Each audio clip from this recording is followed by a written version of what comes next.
Olá, seja muito bem-vinda ao Band Entrevista. O Distrito Federal conta com 680 escolas que atendem 450 mil estudantes, desde o ensino infantil até a educação de jovens e adultos. Ao todo, existem 26 mil professores em todo o DF. E assim como em todo o país, aqui na capital do país, os desafios nessa área são grandes. De acordo com o índice da Prova Brasil, aplicada em escolas de todo o país, o DF bateu recorde de desigualdade entre os colégios públicos e particulares e também entre aqueles que moram em lugares com menos e mais recursos. E as diferenças não param por aí. O DF registrou a maior disparidade de todos os estados nas provas de matemática do ensino fundamental. A diferença foi de 50 pontos entre aqueles que moram em lugares mais pobres e aqueles que moram em lugares mais ricos.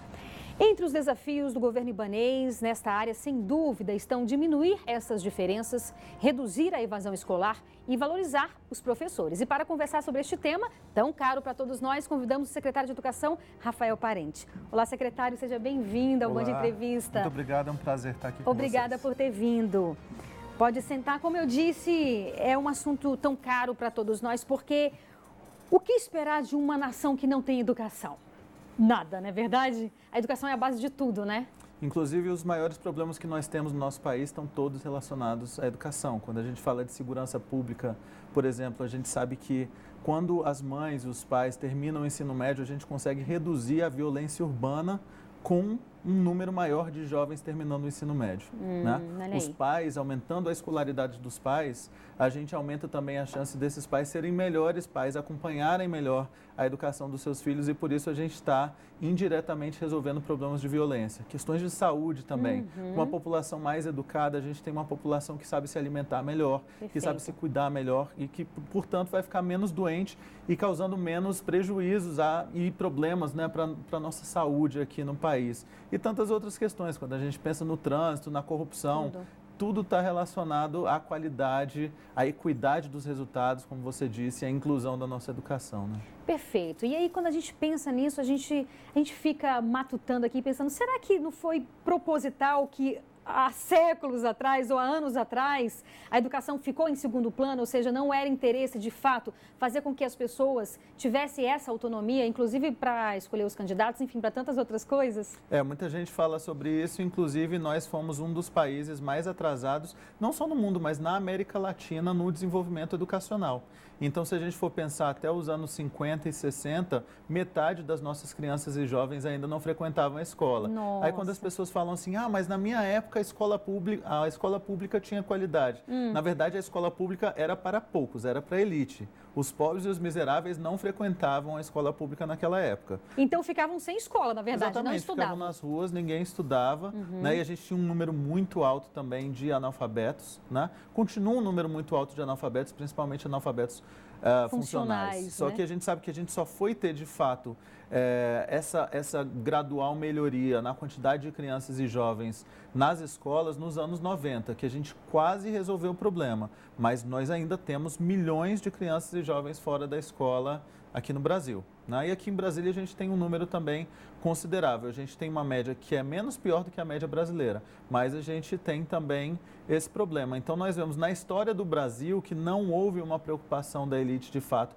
com o projeto de país, com o desenvolvimento educacional. Nós historicamente investimos muito menos do que outros países. Nós começamos a investir inclusive nas universidades de uma forma muito gradual e muito lenta, e aí nós temos o atraso educacional que nós temos hoje. Ou seja, se nós temos escolas com problemas de infraestrutura, como temos aqui no DF, se nós temos professores com pouca formação, que deveriam ter melhor formação inicial e continuada, como temos no Brasil e no DF, se nós temos baixos salários, se temos todos os problemas que nós temos na educação, uma educação que está, inclusive, muito ultrapassada, isso não é de hoje, isso é histórico. O Brasil deixou de investir na educação e, portanto, deixou de investir no seu futuro. Sim.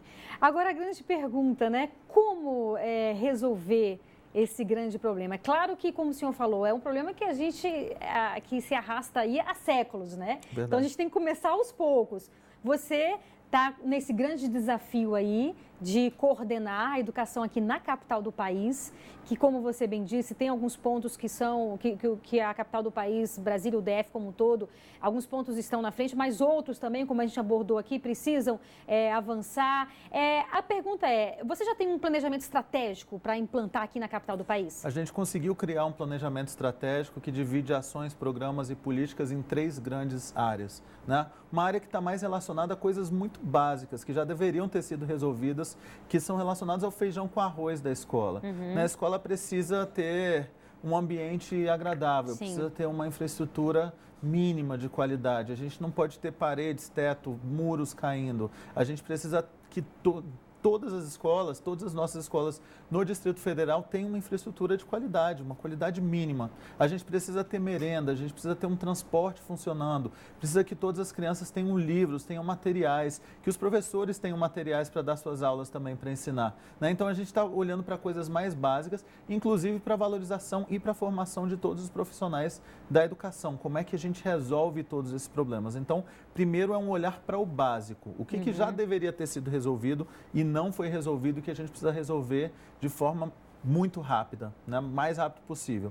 O segundo, que é um olhar para o aumento de vagas nas creches, na educação de tempo integral, mas também pensando dentro do ambiente de escola, como é que a gente deixa esse ambiente mais agradável, mais respeitoso, pensando nos relacionamentos entre os professores e alunos, familiares e alunos e professores, como é que a gente consegue ter mais ordem, mais disciplina, mais organização, respeito, né, com mais respeito, mais valores na educação com e para valores, porque a gente já tem aí um mundo, um país também, né? A gente tem tanta violência e tanta agressividade que isso entra e influencia muito. É porque a escola reflete a sociedade também, né? Certeza. É um reflexo da sociedade. Agora, se nós vamos criar um país mais solidário e menos violento, isso vai começar dentro da escola pública. E a gente precisa ter essa consciência, né? E um terceiro grupo de ações que está muito relacionado à inovação. Ou seja, o que é mais avançado no mundo hoje em termos de educação, quais são as macro tendências globais quando a gente olha para os outros países e para as coisas mais modernas que estão acontecendo. E aí a gente tem uma série de ações e políticas e novidades também que nós vamos implementar aqui no DF.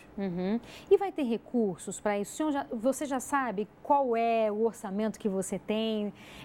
Seria necessário, ou você tem algum planejamento de pegar recursos também da iniciativa privada? Isso é possível? Isso pode ser feito? Sim.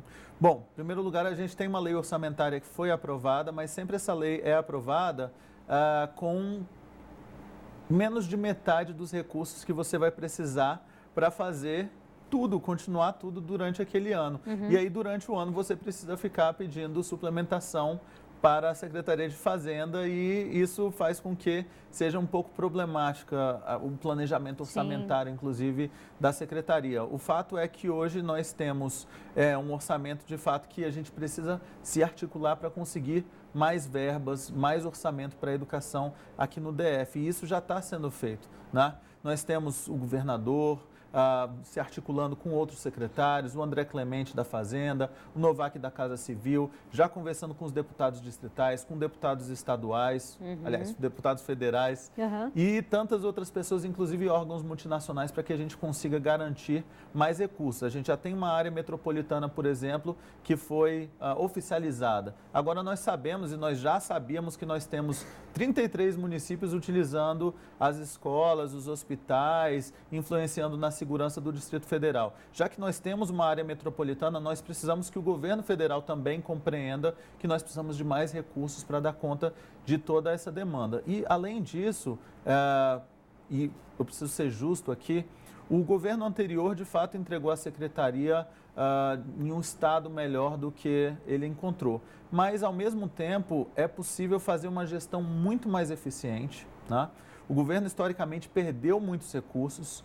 Nós, aí, nas últimas semanas, estávamos lutando para não perder os recursos para a construção de 15 creches e 2 escolas profissionais do FNDE que estavam sendo já bloqueados. Nossa! E isso, quando a gente foi ver, de fato, existia muito mais recurso do FNDE, dos ministérios, das embaixadas. E enfim, recursos que não são utilizados e voltam, né? Exatamente. Isso para a origem, né? Se o governo não tem capacidade de executar, não tem uma gestão eficiente, ágil, se tem uma burocracia que impede tudo de acontecer, de fato, esses recursos voltam para o lugar de origem. E aí a gente perde, então, tudo isso, né? Que poderia fazer com que muito mais políticas, muito mais escolas estivessem sendo criadas. É isso mesmo. E olha, você também pode participar do nosso programa, mande sugestões, críticas, elogios. O nosso telefone, anote aí, 99976-9204. Agora a gente vai para um breve intervalo, é bem rápido, não saia daí, a gente espera você.